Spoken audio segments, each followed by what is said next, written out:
Olá a todos, sejam bem-vindos a mais um estudo no canal Brasil Pensa. Hoje nós vamos falar sobre um material publicado na revista eletrônica Espaço Teológico, Reveletel, Os Matemáticos da Evolução, Josinei Souza. Ele nesse momento ele era doutorando em matemática pela Universidade Estadual de Campinas, bacharel eclesiástico pelo Instituto Cristão Internacional e professor do Departamento de Matemática da Universidade Estadual de Maringá.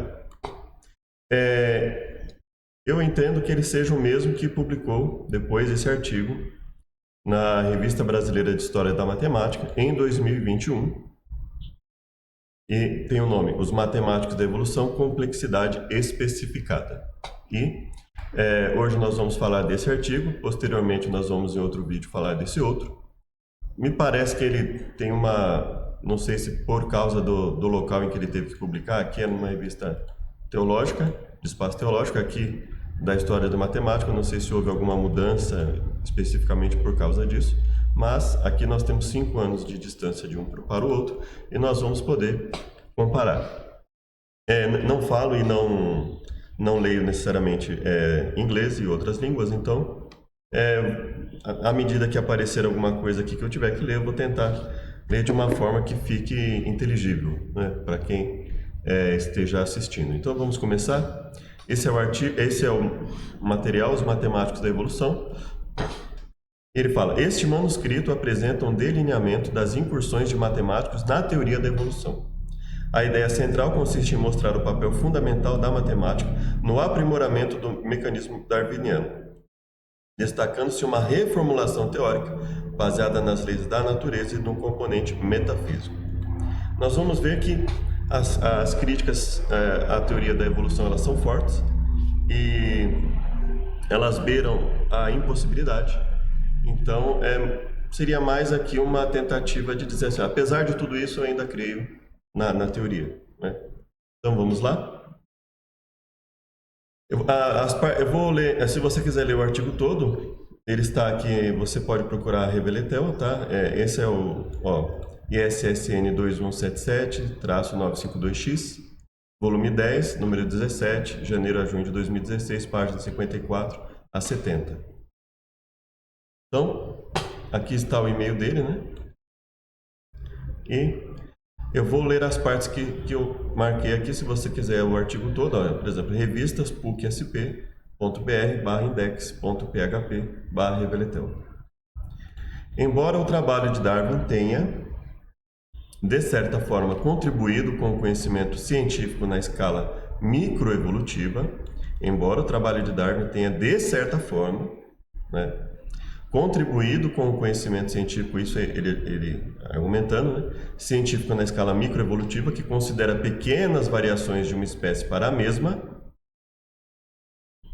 os pressupostos evolucionistas encontram obstáculos na escala macroevolutiva, que considera as transições de uma espécie para outra.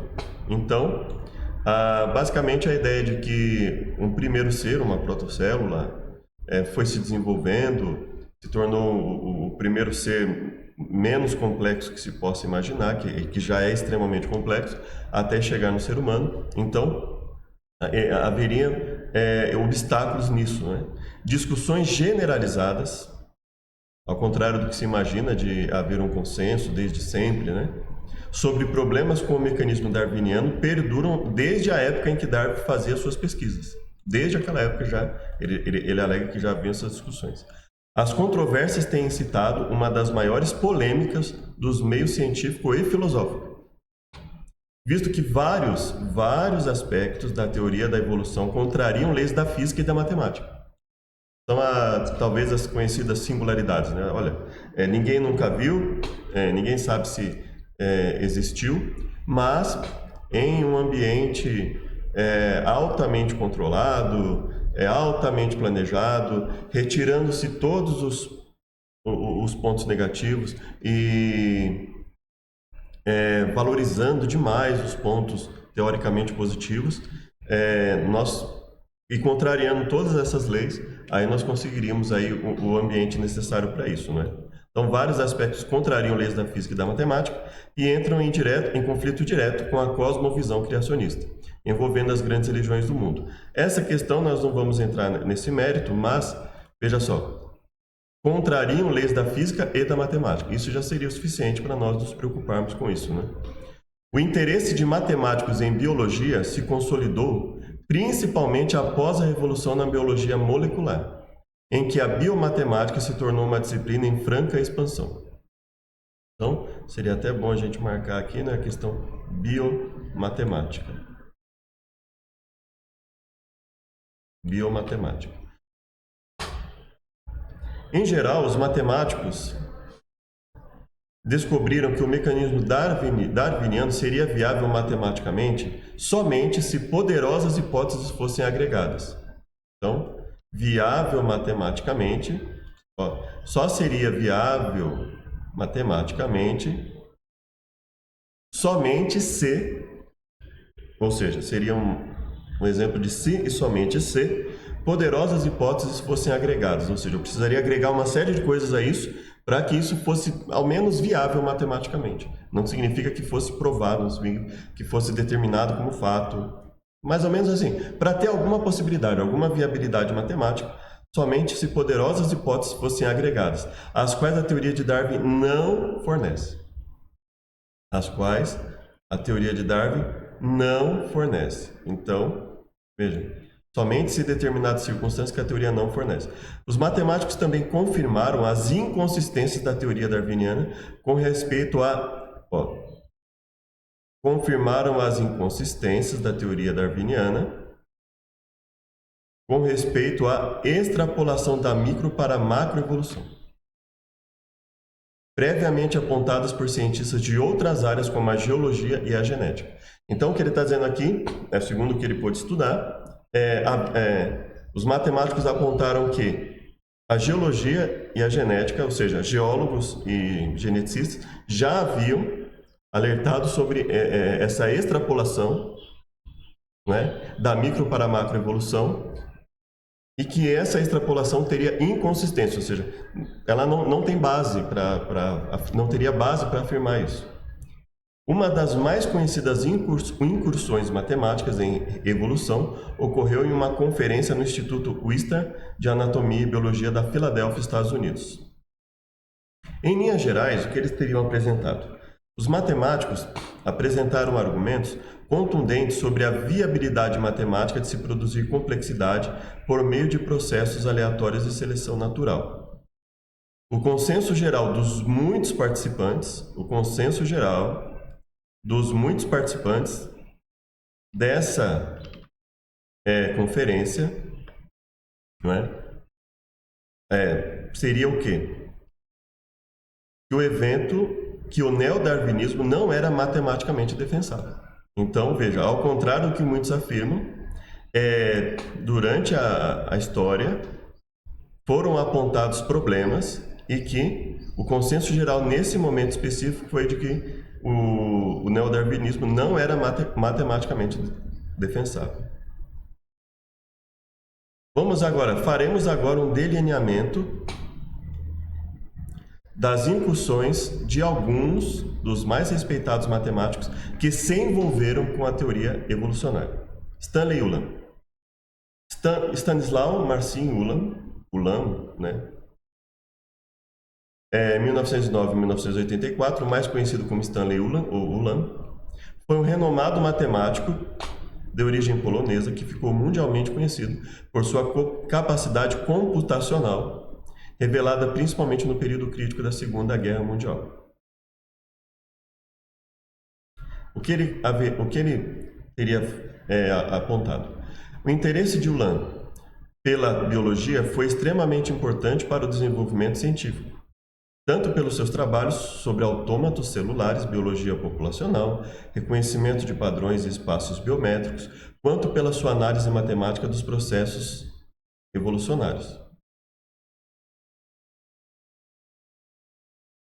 Seu potencial matemático, aliado ao uso de computadores, viria a detectar inconsistências numéricas significativas em tais processos, tornando improváveis as suposições da evolução na maneira ortodoxa em que eram colocadas. Então, pelo menos na forma como eram colocadas, foram apresentadas inconsistências. Então, significa que até essa época não era consistente a teoria, apesar dela estar aí, ter sido colocada de forma como um fato desde a época de Darwin. Segundo o estudo dessa pessoa, esse matemático teria apontado, né, que isso seria improvável. As suposições da evolução na maneira ortodoxa em que eram colocadas eram improváveis.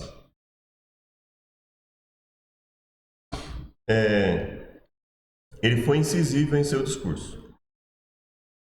Parece exigir muitos milhares, talvez milhões, de sucessivas mutações para produzir até mesmo a mais fácil complexidade que podemos ver na vida agora. Por isso que eles passaram, então, provavelmente, a apoiar algo que não é demonstrado, não é sequer demonstrável, como tendo surgido espontaneamente ou algo do tipo, né? E olha, foi uma protocélula, foi algo extremamente, que eles chamam de rudimentar, mas que já precisava ser extremamente complexo, né? Parece, pelo menos ingenuamente, que não importa o quão grande seja a probabilidade de uma única mutação. Mesmo que seja tão boa quanto o meio, você teria essa probabilidade elevada a uma potência de milhões. Olha só. Você teria essa probabilidade elevada a uma potência de milhões. O que é tão próximo de zero que as chances de tal cadeia parecerem ser praticamente inexistentes. Baseado em seus cálculos, argumentou que era muito improvável que o olho pudesse ter evoluído mediante numerosas pequenas alterações mutacionais. Sua argumentação consistia no fato de que não havia tempo disponível para tais processos evolutivos ocorrerem. Então, aqui ele deve ter achado um número de improbabilidade aí que ele falou, precisa aumentar pelo menos esse tempo disponível aí. Precisaria haver mais tempo disponível para isso acontecer. No mínimo, né? Considerando que isso fosse possível. Ficou claro pelas respostas dos biólogos que eles não estavam dispostos a considerar a possibilidade. Ficou claro pelas respostas dos biólogos que eles não estavam dispostos a considerar a possibilidade de que houvesse. Eles não estavam dispostos a considerar. Os biólogos não estavam dispostos a considerar a possibilidade de que houvesse falhas nos pressupostos evolucionários, mesmo diante de provas matemáticas. Eles não estavam dispostos a aceitar isso.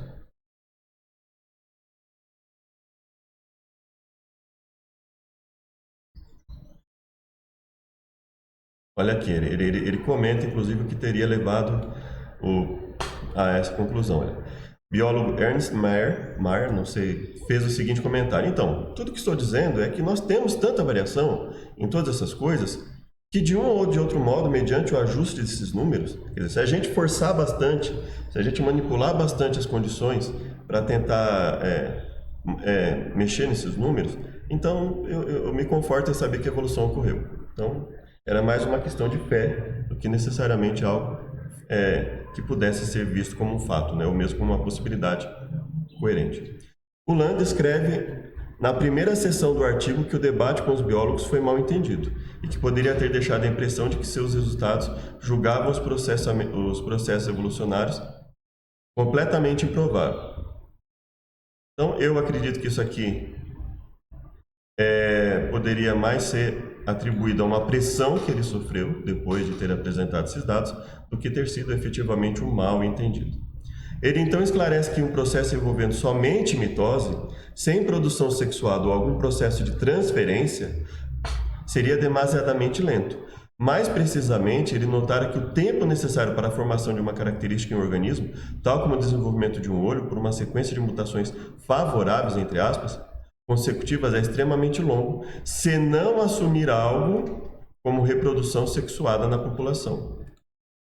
Eu não sei como isso mudaria a improbabilidade, mas ele está admitindo aqui que isso mudaria, né? No entanto, assinalou que o mecanismo darwiniano, juntamente com uma hipótese de mistura de genes, aceleram enormemente esse processo, que deixaria em aberto as possibilidades dos tais ocorrerem. Eu eu sou um leigo no assunto, né? Assim, lendo isso, o que me parece é que ele foi pressionado, né? E aí ele joga... porque assim, quando você entra na questão de reprodução sexuada, ao menos ao que me parece, torna ainda mais difícil isso acontecer, né? Você precisa de uma série de combinações de fatores, né, para que as próximas gerações levem isso adiante. Então, aqui o autor diz: certamente o Lan não queria provocar atrito com os biólogos, visto que tinha forte interesse pela biologia, mas o impacto de sua análise computacional dos processos foi notável. Então, assim, não somente foi notável, né, mas ao que parece aqui, ele teria apontado falhas generalizadas, né, e depois, talvez pressionado, ele teria falado, colocou qualquer coisa lá que ele, sendo matemático e de repente interessado na biomatemática, na questão computacional, mas que possivelmente ele não dominasse o assunto e ele só jogou, eu acho que se colocar determinadas circunstâncias, né, isso aconteceria. O que me parece é que talvez isso tenha sido resultado de uma pressão, né, sobre ele. Marcel Paul Schutzenberger, creio que seja isso, né? Não sei exatamente como se pronuncia isso. Conhecido como Marco Schutzenberger, foi um matemático parisiense e doutor em medicina, que se tornou pioneiro de uma grande variedade de métodos estatísticos. Então ele se tornou pioneiro em relação à variedade de métodos estatísticos em pesquisas médicas, né? Para deixar mais. Influenciou significativamente na teoria de semigrupos.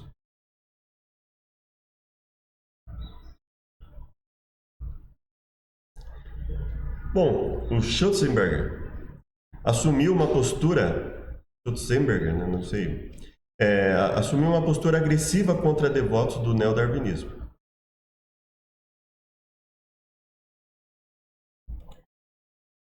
Sua problematização geral consistia em uma simples questão lógica. Olha só, a problematização dele consistia em uma simples questão lógica. Como é que, com tão poucas instruções elementares, os materiais da vida podem fabricar objetos que são tão maravilhosamente complexos e eficientes? Assinalou que a teoria de Darwin e a interpretação dos sistemas biológicos como objetos formais estavam em desacordo.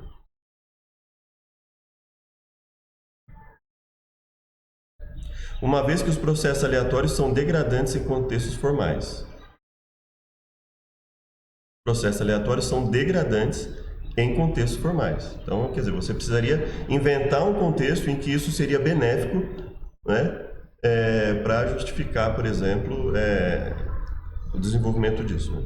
Nesses aspectos, argumentou que o mecanismo darwiniano logicamente necessitava de algum princípio ativo. O mecanismo darwiniano precisava de algum princípio ativo de coordenação entre o espaço tipográfico das macromoléculas informativas, DNA e RNA, e o espaço orgânico dos próprios seres viventes, o que a teoria darwiniana não fornece. Então, precisa de um princípio ativo. Sua experiência é bastante conclusiva para a maioria dos observadores. Sem alguma correspondência interna, nada de interessante pode ocorrer. Assim, para concluir, acreditamos que há uma lacuna considerável na teoria darwiniana da evolução. E acreditamos que essa lacuna seja de tal natureza que não pode ser superada dentro da concepção atual da biologia. E é no âmbito da epistemologia que a teoria da evolução se torna completamente vulnerável pelo fato de não fornecer uma explicação sobre a complexidade funcional do mecanismo darwiniano. Ela não fornece uma explicação sobre a complexidade funcional do mecanismo darwiniano. Como o Schutzenberger relata, é impossível compreender o fenômeno da vida sem o conceito da complexidade funcional. Então, eles teriam que explicar essa complexidade funcional. Então, a questão da complexidade tem batido na porta da teoria da evolução há muito tempo. Complexidade funcional hoje nós temos questões como complexidade redutível, complexidade especificada, né? Ou seja, a questão da complexidade, ela tem batido a porta há um tempo, pelo menos, né? Qualquer organismo que se apresenta como um conjunto complexo de inter-relações funcionais. Qualquer organismo. Mesmo entre os organismos unicelulares, os mecanismos envolvidos na separação e fusão de cromossomos durante a mitose e meiose são processos de incrível complexidade e sutileza, e isso devia ser analisado com muito mais cuidado pelos evolucionistas. Então, mesmo entre os organismos unicelulares, os mecanismos envolvidos na separação e fusão de cromossomos durante a mitose e meiose são processos de incrível complexidade e sutileza. E eu acho estranho que o Lan tivesse colocado que quando partisse disso para uma reprodução sexuada, isso melhoraria, né? Eu não entendi muito bem essa questão. Partindo do princípio de que um gene é como uma unidade de informação, assinala que a quantidade de informações exigida pelos darwinistas para a formação do olho é absurdamente ingênua, concordando com a anterior argumentação de Ulam de que não haveria tempo disponível para a evolução ocorrer daquela forma, havendo a necessidade de um corpo maior de conhecimentos e de algum tipo de organização.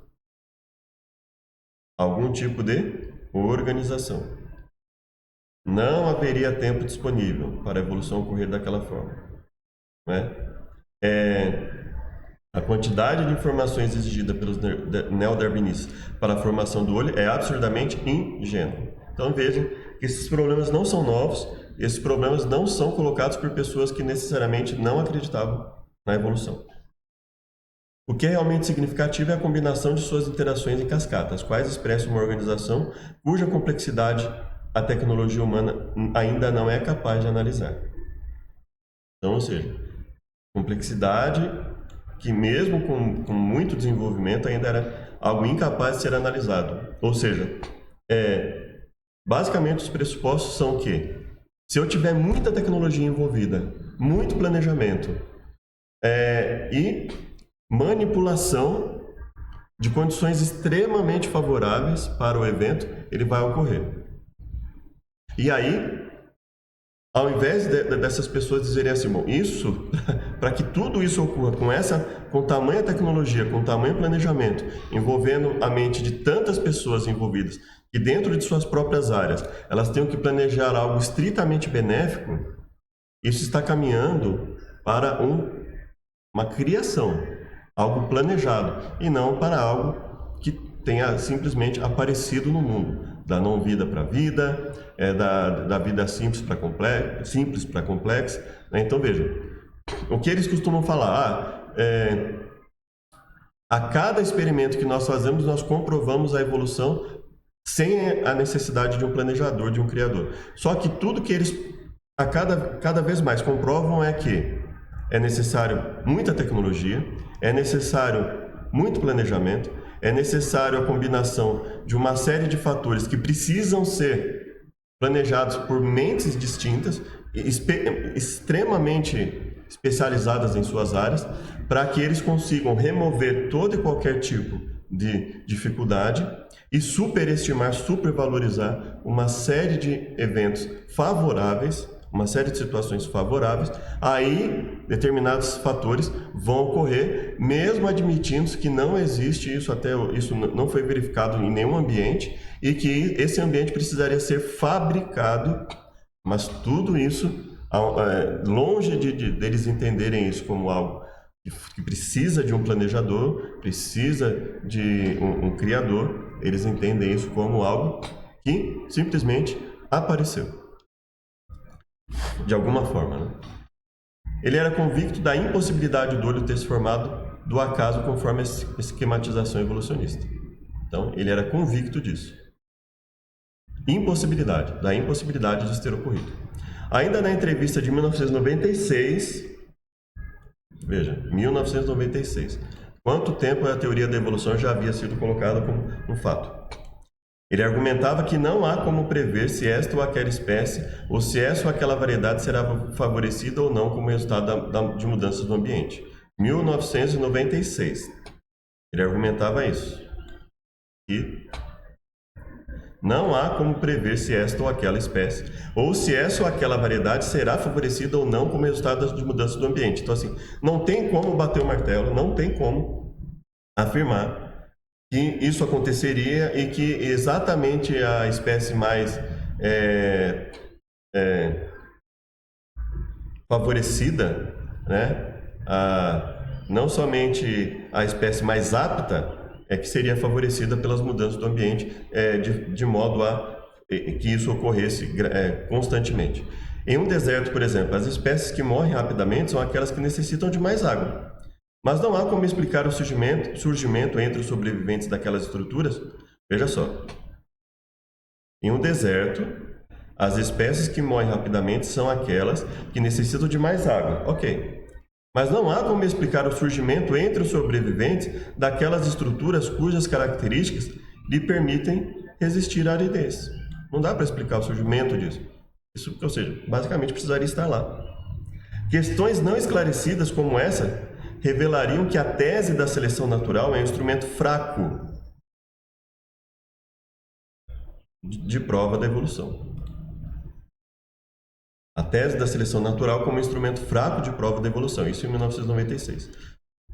Sem falar que os fenômenos aplicados à seleção natural são óbvios e nada estabelecem teoricamente. Questionado sobre a relevância da união das hipóteses da seleção natural e mutação genética, Schutzenberger argumentou que a evolução não poderia ser um acúmulo de erros tipográficos, mutações de genes associados a condições específicas do ambiente. O que ele argumentou? Que isso não poderia ser o acúmulo dessas condições. Acrescentou que, ou seja, você não pode pegar uma coisa que tende a ser deletéria e associar isso, né, às condições do ambiente e dizer que a combinação disso moldou o menos complexo para o mais complexo, né, mesmo considerando a origem dele como um fato. Né? Acrescentou que os geneticistas de população podem estudar a velocidade com que uma mutação favorável se propaga sob essas circunstâncias, porque nenhum dos parâmetros que eles usam pode ser determinado em... Peraí. Acrescentou que o geneticista de população pode estudar a velocidade com que uma mutação favorável se propaga sob essas circunstâncias. Eu acredito que a intenção aqui tenha sido dizer que não podem, né? Porque nenhum dos parâmetros que eles usam pode ser determinado empiricamente. Nenhum dos parâmetros que eles usam pode ser determinado empiricamente. O que ele responde? Os darwinistas dizem que os cavalos, que eram mamíferos do tamanho de coelhos... Os darwinistas dizem que os cavalos, que eram mamíferos do tamanho de coelhos, aumentaram seu tamanho para escapar mais rapidamente dos predadores. Dentro do modelo gradualista, poder-se isolar um traço específico, aumento no tamanho do corpo, e considerar isso como resultado de uma série de mudanças tipográficas. O efeito explicativo alcançado é retórico. O efeito explicativo é retórico, imposto pelo truque de insistir que o que conta para um herbívoro é a velocidade de seu voo quando confrontado por um predador. Agora, isso pode até ser parcialmente verdadeiro, mas não há indícios biológicos que nos permitem determinar que isso seja de fato a consideração decisiva. Pode até ser verdadeiro, mas não prova o que afirma. A ideia de que as causas podem se interagir agora é padrão em física matemática. É um ponto que teve dificuldade em penetrar a carapaça do pensamento biológico. De fato, dentro da quase totalidade dos fenômenos observáveis, alterações locais interagem de uma forma dramática. Afinal, dificilmente existe uma publicação de La Recherche que não contém uma alusão ao efeito borboleta. Uma mudança tipográfica em um programa de computador não altera apenas um pouco. Ela apaga o programa, pura e simplesmente. É o mesmo com o número de telefone. Uma mudança tipográfica em um programa de computador não altera apenas um pouco. Ela apaga o programa, pura e simplesmente. É o mesmo com o número de telefone. As simulações de processos evolutivos por meio de programas de computador também eram com frequência alvos de crítica incisiva de Schutzenberger. Ou seja, as simulações por meio de programa de computador, que obviamente, se tivessem o poder de demonstrar o que eles falam, elas teriam sido verificadas na realidade observável, né? A menos que os parâmetros numéricos sejam escolhidos deliberadamente, aquelas progressões computacionais se atolariam completamente. A menos que isso fosse escolhido deliberadamente, ou seja, a menos que você determine que isso vai acontecer, né, isso não aconteceria. Comentando sobre o modelo de seleção cumulativa de Richard Dawkins, Schutzenberger sublinhou que ele não reflete as realidades biológicas palpáveis. Modelo de seleção cumulativa de Dawkins não reflete as realidades biológicas palpáveis. Por quê? De uma perspectiva matemática, exclui totalmente os tríplices problemas de complexidade, funcionalidade e suas interações. Então, qual é o grande problema aqui? Né? Ele exclui os problemas de complexidade, funcionalidade e suas interações. Então, ou seja, a todo momento, sempre, né, a menos que as pessoas começassem a calar essas pessoas, eles estavam constantemente falando, ou como me parece, né, quando uma pessoa se voltava contra, eles pressionavam tanto essa pessoa que ela voltava atrás. Não, olha, eu não quis dizer exatamente isso, eu até proponho aqui uma suposição, né, de que isso poderia ser melhor. Então você vê que a questão ela não me parece ter se desenvolvido com essa facilidade toda que as pessoas falam, né? Desde quando ele desenvolveu isso foi visto e tem sido visto cada vez mais como algo assim altamente palpável, um fato inquestionável, possível de ocorrer, nada disso. Em termos de lógica matemática, a natureza desse espaço seria inteiramente enigmática, né? Em termos de lógica matemática, a natureza desse espaço seria inteiramente enigmática. Do que ele está falando aqui?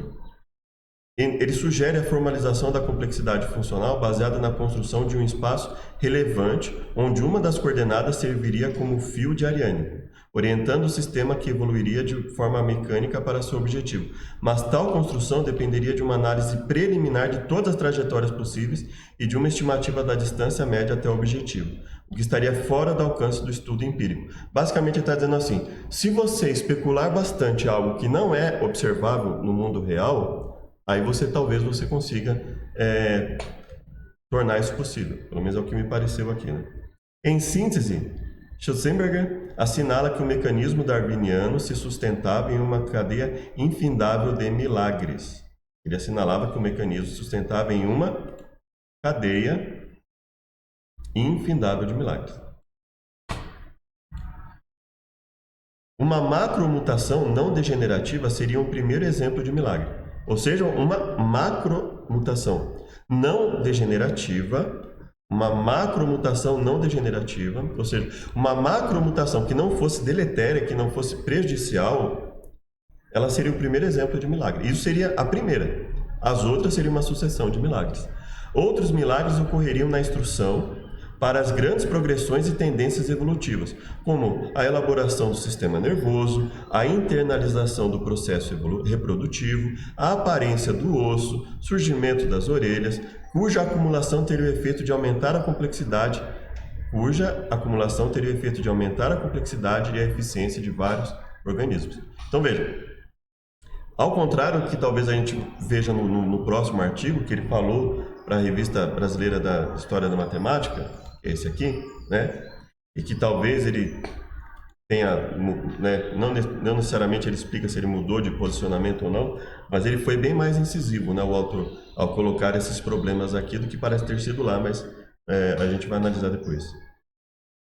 Sir Frederick Hoyle foi um astrônomo e matemático inglês que ficou conhecido no meio científico por sua contribuição à teoria da nucleossíntese estelar. Astrônomo e matemático, né?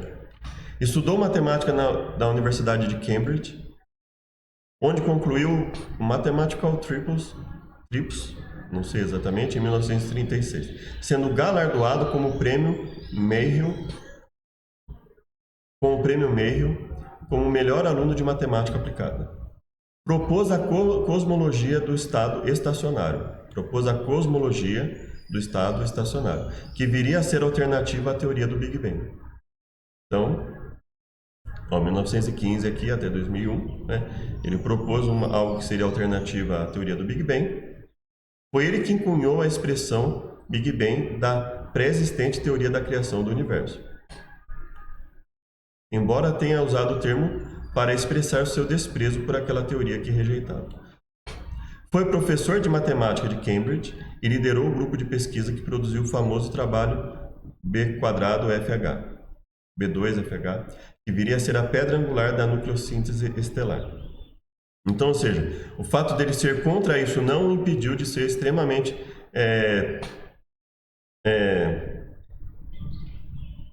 bem-sucedido nos seus trabalhos, né? E ainda assim rejeitar isso, né? Em março de 57 foi eleito da Royal Society of London, enobrecido como Cavaleiro Real em 1972. Recebeu o Prêmio Kalinga das Nações Unidas e a Medalha de Ouro da Sociedade Astronômica Real. Membro da Academia Americana, etc. Recebeu muitos outros prêmios. Vamos lá. Ele considerava demasiadamente remota a probabilidade do surgimento de uma espécie por meio da evolução química nos moldes do darwinismo. Desenvolveu uma teoria propondo que a vida surgiu no espaço, espalhando-se pelo universo via panspermia. Então, por que ele desenvolveu isso? Porque ele não queria rejeitar a ideia, ele não queria aceitar a afirmação simples de que, olha, nos parece mais coerente simplesmente admitir, existe um ser que criou tudo isso, mas não, desenvolveu no espaço, espalhando-se pelo universo, e que a evolução na Terra é influenciada por um fluxo constante de vírus que chegam via cometas. Então, um monte de vida que vem de lá de fora, e aí elas vão, vez a outra, elas vão se desenvolvendo aqui. A noção de que não só os biopolímeros, como o funcionamento do programa de uma célula viva, poderia ter chegado por acaso em uma sopa primordial aqui na Terra, é evidentemente um absurdo de ordem elevada. Absurdo de ordem elevada, ou seja, extremamente improvável e absurda essa ideia. Alguns de meus amigos astrônomos são matemáticos consideráveis, e uma vez que se tornam interessados o suficiente para calcular por si próprios, em vez de depender de argumentos de boatos, eles rapidamente podem ver esse ponto. Então ele fala, se quem estuda isso realmente calcular a probabilidade disso acontecer, ele vai rejeitar a ideia. Se prossegue diretamente nesse assunto, vamos lá. Mas essa investida de Hoyle não causaria tanto impacto entre os darwinistas. Não seria ele que teria tanto impacto. No entanto, em seu livro Evolution from Space, de 1982, com coautoria de Chandra Wickramasinghe, não sei exatamente se seria isso, né? Ele fez a surpreendente declaração sobre supostas falhas no mecanismo darwiniano. Se prossegue diretamente nesse assunto, sem ser desviado pelo medo de incorrer na ira da opinião científica, isso significa que ele reconhecia já nessa época, 1982, que havia, sim, uma perseguição da opinião científica contra quem se opusesse a isso. Chega-se à conclusão de que biomateriais, com sua medida ou ordem maravilhosas, devem ser resultado de design inteligente. Chega-se à conclusão de que biomateriais, com sua medida ou ordem maravilhosas, devem ser resultado de design inteligente. Problemas de ordem, como a sequência de aminoácidos nas cadeias, são precisamente o que torna fácil depois de que uma inteligência dirigida entre em cena. Então ele fala assim, olha, as dificuldades, quando você pensa numa inteligência planejando tudo isso, isso pode até sair de cena, mas antes disso, não tem. Por mais amplo que seja o ambiente que se considera, a vida não pode ter tido um começo aleatório. E o que ele fala aqui? A probabilidade da formação espontânea da vida a partir da matéria inanimada é de 1 para o número seguido de 40.000 zeros. Isso... eu não sei se foi exatamente nesse livro, acreditava que a vida não poderia ter se originado na Terra e não poderia ter se originado em outro lugar sem a hipótese de alguma inteligência. Ele não acredita nisso sem a hipótese de alguma inteligência tê-la dirigido. Então ele admite que uma inteligência dirigiu isso, mesmo que tivesse vindo do espaço, de qualquer outro lugar, Veja só, a probabilidade, isso já nessa época, A probabilidade, isso está em 9, Evolution from Space, página 176. Então, Evolution from Space, página 176. Esse livro, Ó, 1982. Ele com Chandra, né? Wickramasinghe. Eu não sei exatamente como pronunciar isso, né? Mas eles dois teriam escrito isso em 82. Ele teria já alertado com relação ao problema da perseguição, a ira da opinião científica. Veja só, ele fala dessa questão da ira da opinião científica, ou seja,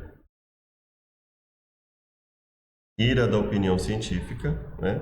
Ele coloca isso, né? Vou até colocar aqui como já alerta para a ira da opinião científica. E obviamente isso não teria sido à toa, né? Dificilmente ele teria alertado isso à toa, né? Ah, eu vou só, né? E aí ele fala, olha, e quando ele analisa esse número, já nesse livro, Evolution from Space, 1982, ele fala, a probabilidade da formação espontânea da vida a partir da matéria inanimada é de 1 para outro número seguido por 40 mil zeros. Ok? Então, é de 1 para outro número seguido por 40... Você imagina a improbabilidade disso? 40 mil zeros. É um número seguido de 40 mil zeros. É vasto o suficiente para sepultar Darwin e toda a teoria da evolução. É vasto, então vou até colocar aqui, ó. É vasto o suficiente para sepultar, vamos aqui, para sepultar Darwin e toda a teoria da evolução. Então, ou seja, ela não se formou, essa ideia, ela não se formou sem oposição de pessoas que analisassem a improbabilidade dela, né? Não houve um caldo, e eu vou até colocar aqui, né? É vasto o suficiente para sepultar Darwin e toda a teoria da evolução. Ele calculou que a probabilidade, olha só, ele calculou que a probabilidade de se obter o conjunto de enzimas necessárias para a mais simples célula era de 1 em 10 elevado a 40 mil. 1 em 10 elevado a 40 mil. Ele calculou que a probabilidade de se obter o conjunto de enzimas necessárias,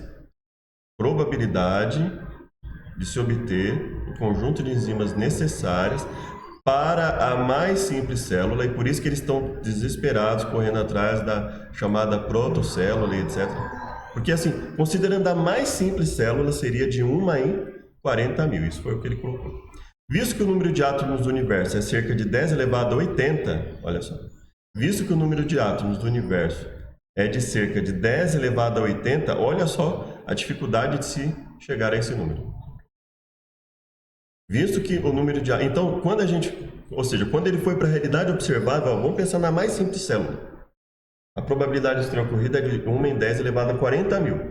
O número de átomos do universo, ele calculou como cerca de 10... Aqui o autor colocando. Visto que o número de átomos do universo é cerca de 10 elevado a 80, radicalmente menor em comparação, argumentou estar diante de um grande absurdo. E comparou aquilo à probabilidade de que um tornado varrendo o depósito de lixo possa fabricar um Boeing 747. Ele calculou que comparou aquilo à probabilidade disso ter ocorrido. É óbvio que ele está aqui falando que, ó, ainda que isso ocorresse, isso seria bem menos improvável do que a ideia, né? A proposta da evolução. No entanto, essas analogias foram obviamente rejeitadas pelos biólogos evolucionistas. Eles rejeitaram por quê?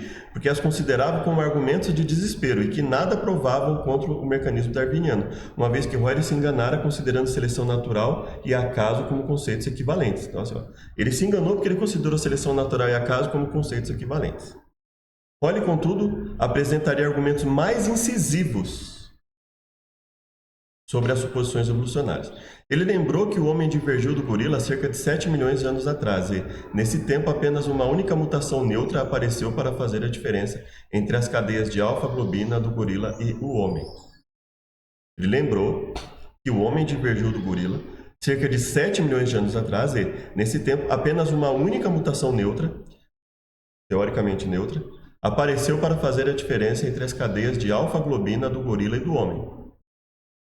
Em 7 milhões de anos, apenas uma única mutação neutra apareceu para fazer a diferença entre as cadeias de alfa-globina do gorila e do homem. Tomando o tempo de geração média do nosso antepassado sendo de 25 anos, e o tempo de geração média dos antepassados dos gorilas sendo de 10 anos, a soma do número de gerações humanas e gerações de gorila que ocorreram desde a divergência há 7 milhões de anos, a soma do número de gerações de ambos, né, é de cerca de 1 milhão.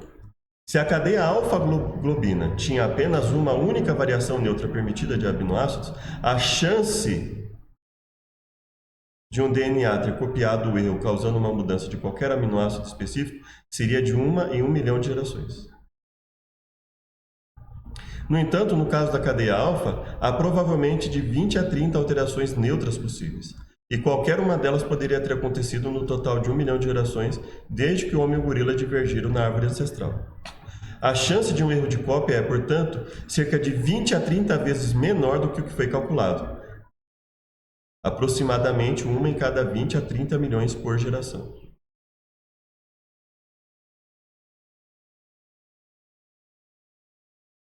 Hoyne conclui afirmando que o mecanismo darwiniano é muito fraco para dirigir a evolução da vida na velocidade em que é observada. Ele falou, olha, da forma como é proposta, não funciona. Em meados de 70, o biólogo George Carson uma vez assinalou que a teoria neodarwiniana precisava ser analisada matematicamente. O biólogo George Carson analisou que isso precisava ser analisado matematicamente. Como era amigo de Hoyne, pediu a ele que escrevesse um livro sobre o assunto. O pedido de Carson foi atendido somente em 1986, quando Hoyne lançou seu Mathematics of Evolution, um facsímile dedicado à memória de Carson. O livro trouxe, de uma forma bem compreensível, uma nova perspectiva sobre o neodarwinismo. Nesse trabalho, Hoyne apresentou formalizações matemáticas mais contundentes para a análise do mecanismo darwiniano, o que o colocou em um nível ainda mais elevado de debate. Então, a questão que se apresenta era de determinar exatamente até onde a teoria era válida e exatamente porque, além de certo ponto, ela se torna inválida. Em linhas gerais, Hoyne duvidava da validade da extrapolação da micro para a macroevolução. Então, em linhas gerais, ele duvidava, ele estudou sobre isso, analisou a possibilidade disso, verificou a improbabilidade disso e duvidava disso. Que é ainda hoje uma das principais dificuldades da teoria darwiniana. Então, o artigo foi escrito em 2016 e o autor do artigo diz: ainda hoje uma das principais teorias da teoria darwinista. Pelo menos que o autor colocou aqui, né? Na verdade, seus cálculos levaram a uma conclusão definitiva. Bem, como sugeriria o bom senso, a teoria darwinista está certa no nível micro, mas não no macro. Os coelhos derivam de outros coelhos ligeiramente diferentes, não de um caldo primordial de batatas. De onde eles provêm, em primeiro lugar, é um problema não solucionado, como muitas outras coisas da escala cósmica. Murray, eu creio que seja isso, Murray Eden, matemático e doutor em química, né? Doutorou-se em química. Vamos lá. Foi um dos matemáticos que participaram do debate de 66 em Worcester. Então, ele participou desse debate em 1966, né? Vamos lá. O que ele diz? Uma maneira diferente de olhar para o genótipo é como um algoritmo generativo e não como um blueprint. Uma espécie de enunciado de receita infalível para a produção de um organismo vivo, do tipo certo. O ambiente em que se desenvolve é apropriado. Supondo que isso seja assim, o algoritmo deve ser escrito em uma linguagem abstrata. A biologia molecular pode muito bem ter nos fornecido o alfabeto dessa linguagem, mas é um passo longo para se entender a linguagem a partir do alfabeto. Então, assim, pode até ter fornecido alguma coisa, mas está longe de fornecer algo coerente, que possa ser colocado como, ó, isso ajuda realmente, né? No entanto, uma linguagem que tem que ter regras, e essas são as mais fortes restrições sobre o conjunto de mensagens possíveis. Nenhuma linguagem formal atualmente existente pode tolerar mudanças aleatórias, nem sequências de símbolos que expressam essas sentenças. O significado quase invariavelmente é destruído. Qualquer alteração deve ser sintaticamente legal. Eu presumiria que o que poderíamos chamar de gramaticalidade genética tem uma explicação determinística, não deve sua estabilidade à pressão de seleção agindo sobre a variação aleatória. Não deve sua estabilidade à variação aleatória. Um dos seus cálculos mostrou que seria impossível até mesmo para um único pedipar de genes ser produzido por mutações de DNA na bactéria Escherichia coli. Eu creio que se lê assim, né? Escherichia coli. Ou Escherichia, né? Eu não sei exatamente como se pronunciaria. O que levaria 5 bilhões de anos para ser produzido. Olha, um dos seus cálculos mostrou que seria impossível, até mesmo uma variação pequena dessa bactéria, isso levaria 5 bilhões de anos para ser produzido. Sua estimativa foi baseada em 5 trilhões de toneladas de bactérias, cobrindo... Olha, a estimativa dele, baseada em 5 trilhões de toneladas de bactérias, cobrindo o planeta a uma profundidade de quase 1 polegada. Em seguida, argumentou sobre a impossibilidade matemática de proteínas se formarem por acaso. Ele alegou a impossibilidade matemática de proteínas se formarem por acaso, ressaltando que a vida não poderia começar por sorteio. Suas argumentações não sustentavam que a evolução é completamente improvável. Não é completamente improvável, assim, né? Não sustentava que ela é completamente improvável. Assim, ela é bastante improvável, né? Quase que completamente improvável, mas não é completamente. Mas sim que nenhuma teoria existente seria responsável por certas peculiaridades. Nenhuma teoria existente seria responsável por certas peculiaridades, especialmente o fato de que todos os organismos são compostos de uma fração muito pequena de todas as proteínas possíveis. Ele concluiu que o acaso devia ser posto de lado, mas que isso exigiria um planejamento racional por algum tipo de inteligência. Ele falou, com o que a gente tem até aqui precisa de uma inteligência. John Lennox considerava que Darwin foi um gênio e que não há problema com o que ele observou, mas que os evolucionistas se enganam ao acreditar que a evolução é responsável pela origem e por toda a complexidade da vida. Processos naturais são ótimos para transmitir informação, mas são incapazes de criar informação. Então, uma inteligência tem que estar envolvida. Então, vamos para a parte final aqui, porque estamos beirando a 1 hora, né? Queremos terminar antes de 1 hora. O debate com Dawkins, o Lennox se utiliza de poderosos argumentos matemáticos para mostrar de uma forma definitiva a existência de um limite para a evolução darwiniana, que já havia sido apontada por outros cientistas. Chama a atenção para a supervalorização da seleção natural, que muitas vezes é considerada como um processo criativo. Isso seria um enorme engano, não é?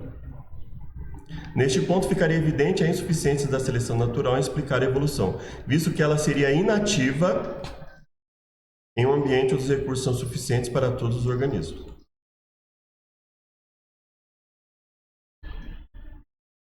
Lennox assevera que uma coisa é dizer que há parentesco genético, outra totalmente diferente é afirmar que a mutação e a seleção natural são os únicos mecanismos envolvidos na produção do parentesco. Ele fala, olha, aquilo que é afirmado como prova da evolução, como evidência da possibilidade desses mecanismos, não é suficiente, né? Por exemplo, os carros podem ser distribuídos numa hierarquia, mas todos têm partes semelhantes porque elas são essenciais para o funcionamento deles e porque eles são construídos de acordo com um projeto comum, não porque descenderam dos outros. Isso é uma coisa óbvia, né? Ou seja, você pode ter coisas parecidas simplesmente porque elas possuem partes que são importantes para todos os seres e não porque elas surgiram uma da outra. A membrana lipídica de uma única célula contém cerca de 100 milhões de proteínas, de 20 mil tipos diferentes. Considerando o conjunto de todos os 20 aminoácidos, um simples cálculo mostra que a probabilidade de se obter 100 aminoácidos Na ordem correta de formação é de 2 elevado a 20 elevado a menos 100. 20 elevado a menos 100. Então, a probabilidade é extremamente pequena, né? Olha, um simples cálculo mostra que a probabilidade de se obter 100 aminoácidos na ordem correta de formação da proteína é de 20 elevado a menos 100. Embora os neodarwinistas não consigam comprovar nem explicar esse potencial do mecanismo darwiniano, ou seja, a probabilidade é absurdamente pequena. Mas, segundo os darwinistas, no entanto, a seleção natural por si mesma funcionaria como uma lei para tudo isso. Mas eles não conseguem comprovar nem explicar esse potencial. Enfim, se o acaso e a necessidade não conseguem explicar a biogênese, então o terceiro fator precisa estar envolvido, o input de informação. A partir desse ponto, Lennox discutiu a interessante questão do paralelo teórico, da informação. Eles alegam obter informação de graça, devem de algum modo estar contrabandeando aquela informação que veio de fora, ou seja, não tem como, pelo mecanismo proposto, conseguir isso. Os cálculos matemáticos subjugaram completamente a ideia de que a vida possa ter surgido por meio de processo aleatório, embora Dawkins tenha dito depois que não é preciso ser um matemático para entender isso. Então, por que ele não admite, né?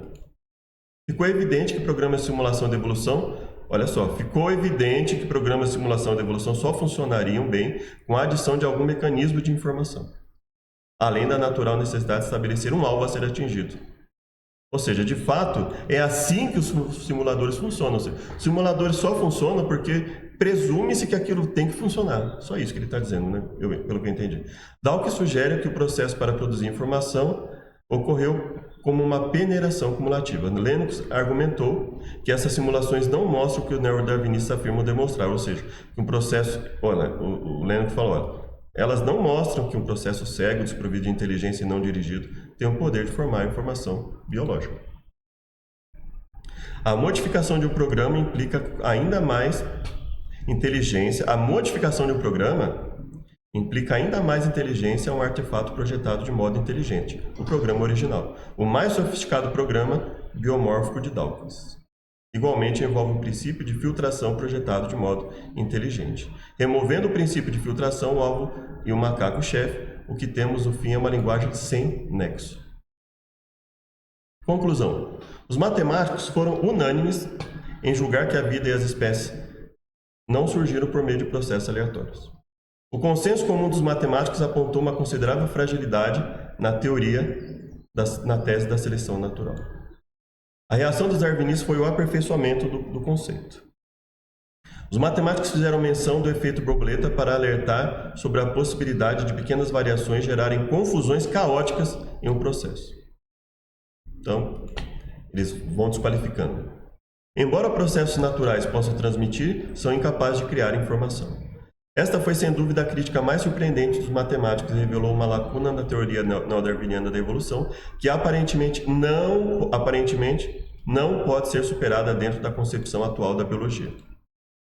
Todavia, os matemáticos não desqualificaram a teoria da evolução totalmente. Assim, não desqualificaram totalmente, né? Assim, deixaram ali sugestões pertinentes ao seu aperfeiçoamento. Ou seja, se você começar a incluir um monte de informação que precisa de planejamento, precisa de uma inteligência, precisa de uma especialidade cada vez maior das pessoas, aí quem sabe vocês consigam aí, provando que a vida precisa de planejamento, a convencer as pessoas que isso foi formado sem planejamento, sem um criador, né?